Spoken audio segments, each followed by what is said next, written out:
അനേർട്ടിലെ അഴിമതിയുമായി ബന്ധപ്പെട്ട റിപ്പോർട്ടർ വാർത്ത ഏറ്റെടുത്ത് കോൺഗ്രസ് നേതാവ് രമേശ് ചെന്നിത്തല. കേരള സർക്കാരിന് കീഴിലെ പൊതുമേഖലാ സ്ഥാപനമായ അനേർട്ടിലെ കോടികളുടെ സോളാർ അഴിമതിയിൽ വിജിലൻസ് അന്വേഷണം വേണമെന്ന് രമേശ് ചെന്നിത്തല വിജിലൻസ് ഡയറക്ടർക്ക് കത്ത് നൽകി. PM കുസും പദ്ധതിയിലെ കോടികളുടെ ടെൻഡർ ക്രമക്കേട് ചൂണ്ടിക്കാട്ടിയാണ് പരാതി. അനേർട്ട് CEO ആയ നരേന്ദ്രനാഥ് വെല്ലൂരി ഒന്നാം പ്രതിയാക്കണമെന്ന് ആവശ്യപ്പെടുന്നു. PM കുസും പദ്ധതിയിലെ ടെൻഡർ ക്രമക്കേട് രേഖകൾ സഹിതം പുറത്തു കൊണ്ടുവന്നത് റിപ്പോർട്ടറാണ്. വിവരങ്ങളുമായി ഈ വാർത്ത റിപ്പോർട്ട് ചെയ്ത TV പ്രസാദ് നമുക്കൊപ്പം ചേരുന്നു. TV Prasad, very good morning. നമ്മൾ പുറത്തു കൊണ്ടുവന്ന വാർത്തയൊടുവിൽ കോൺഗ്രസ് നേതാവ് രമേശ് ചെന്നിത്തല ഏറ്റെടുക്കുകയാണ്. നമ്മൾ രേഖാമൂലമാണ് എന്താണ് PM കുസും പദ്ധതിയിലടക്കം ഈ അനേർട്ടിലെ ടെൻഡർ പദ്ധതിയിലെ ക്രമക്കേട് സംഭവിച്ചത് എന്നത് വിശദീകരിച്ചതാണ്. നരേന്ദ്രനാഥ് വെല്ലൂരിയെ ദുരൂഹതയുയർത്തുന്ന അദ്ദേഹത്തിന്റെ നീക്കങ്ങൾ നമ്മൾ റിപ്പോർട്ട് ചെയ്തതാണ്. ഈ റിപ്പോർട്ടിൽ ഇപ്പോൾ കോൺഗ്രസ് ആ വാർത്ത ഏറ്റെടുത്തിരിക്കുകയാണോ, അന്വേഷണം ആവശ്യപ്പെട്ടിരിക്കുകയാണോ?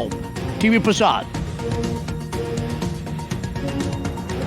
ഉറപ്പായും അരുൺ, കോൺഗ്രസ് നേതാവ് രമേശ് ചെന്നിത്തല കഴിഞ്ഞ കുറച്ച് ദിവസങ്ങളായി നമ്മൾ പുറത്തു കൊണ്ടുവന്ന PM കുസുമായി ബന്ധപ്പെട്ട രേഖകൾ അത് മാധ്യമങ്ങൾക്ക് മുന്നിൽ വാർത്താസമ്മേളനത്തിലൂടെ വെളിപ്പെടുത്തുകയുണ്ടായി. തുടർച്ചയായി രമേശ് ചെന്നിത്തലയും ആ വിഷയം ഫോളോ ചെയ്യുന്നുണ്ടായിരുന്നു. നമുക്കറിയാവുന്നതുപോലെ അരുൺ, മന്ത്രി K കൃഷ്ണൻകുട്ടി വൈദ്യുതി മന്ത്രിയായതിന് പിന്നാലെയാണ് വൈദ്യുതി വകുപ്പിൻ്റെ നിയന്ത്രണത്തിലുള്ള കേരളത്തിൻ്റെ പൊതുമേഖലാ സ്ഥാപനമായ അനേർട്ട് CEO ആയി നരേന്ദ്രനാഥ് വെല്ലൂരി എന്ന IFS-കാരനെ നിയമിക്കുന്നത്. ഈ IFS-കാരന് സോളാർ പദ്ധതികളുമായോ സോളാറിൻ്റെ ഇടപെടലുമായിട്ടോ ഒരു ബന്ധവുമില്ലാത്ത ഒരു ഉദ്യോഗസ്ഥനാണ്. പക്ഷേ അതിലേക്ക് കൊണ്ടുവരുന്നു.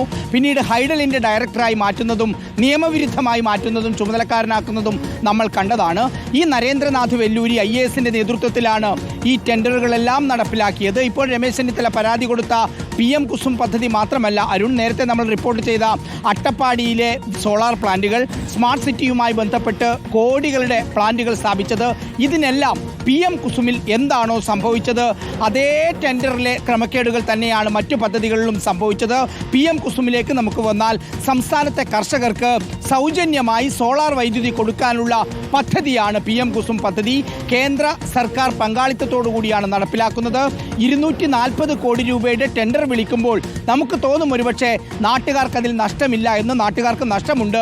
അതിലെ 170 കോടി രൂപ നബാർഡ് വഴി വായ്പയെടുക്കുകയാണ് അരുൺ. അതാണ് അതിലെ പ്രധാനപ്പെട്ട പ്രശ്നം. അങ്ങനെ വായ്പയെടുത്ത് ഉണ്ടാക്കുന്ന ഈ പദ്ധതി എന്ന് പറയുന്നത് ടെൻഡർ എല്ലാം കാറ്റിൽ പറത്തുകയാണ്. ആദ്യം ഒരു ടെൻഡർ വിളിച്ചു. ആ ടെൻഡറിൽ വില കുറച്ച് കോട്ട് ചെയ്ത അതിഥി എന്ന് പറയുന്ന കമ്പനി അത് ഒഴിവായി പോയി. അത് ഒഴിവാകുന്നതിൽ ദുരൂഹതയുണ്ട് എന്നാണ് രമേശ് ചെന്നിത്തല കത്തിൽ പറയുന്നത്. അതായത് ഒഴിവായി പോകുമ്പോൾ ആ കമ്പനി പണം തിരിച്ചടക്കേണ്ടതുണ്ട്. അങ്ങനെ തിരിച്ചടക്കാതെ പോകാൻ അനുവദിക്കുകയാണ്. അതിൻ്റെ അർത്ഥം ഒരുപക്ഷെ സംസാരിച്ച് ഒതുക്കിയതായിരിക്കാം എന്നാണ്. റീടെൻഡർ വിളിച്ചു.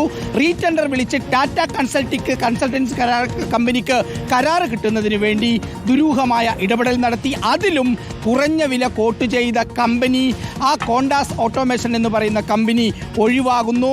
ഇത് രണ്ടും തമ്മിലുള്ള വ്യത്യാസം, അതായത് കുറഞ്ഞത് കോട്ട് ചെയ്ത കമ്പനിയും കൂടിയത് കോട്ട് ചെയ്ത കമ്പനിയും തമ്മിലുള്ള അളവ് വ്യത്യാസം എന്ന് പറയുന്നത് വളരെ ഭീകരമാണ്. അവിടെയാണ് നമുക്ക് കോടികളുടെ നഷ്ടമുണ്ടാകുന്നത്. തീർന്നില്ല അരുൺ, അതിൽ പ്രധാനപ്പെട്ട കാര്യമുള്ളത്. ഇതിൽ കേന്ദ്ര പാരമ്പര്യേതര ഊർജ്ജ മന്ത്രാലയം ഇതിനൊരു മാനദണ്ഡം വെച്ചിട്ടുണ്ട്. 1 കിലോവാട്ട് സോളാർ പ്ലാന്റ് സ്ഥാപിക്കാൻ ഇത്ര രൂപയെ പരമാവധി ടെൻഡറിലാകാവൂ എന്നുള്ളത്. പക്ഷെ നരേന്ദ്രനാഥ് വെല്ലൂരി IFS-ന് അതൊന്നും ഒരു പ്രശ്നമേ അല്ല.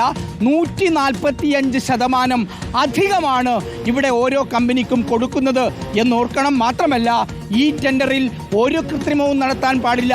മനുഷ്യരുടെ സാന്നിധ്യം തന്നെ നേരിട്ട് ഉണ്ടാകാൻ പാടില്ല എന്നുള്ളത് കൊണ്ടാണ് ഈ ടെൻഡർ തന്നെ തുടങ്ങുന്നത് അരുൺ. പക്ഷേ ഈ ടെൻഡറിൽ വരുന്ന ടെൻഡറുകളിൽ വ്യാപകമായി തിരുത്തൽ വരുത്തി എന്നതിൻ്റെ രേഖകൾ ഉൾപ്പെടെയാണ് നമ്മൾ റിപ്പോർട്ട് ചെയ്ത് അതിൻ്റെ അടിസ്ഥാനത്തിലാണ് ഇപ്പോൾ വിജിലൻസ് ഡയറക്ടർക്ക് പരാതി കൊടുത്തിരിക്കുന്നത്.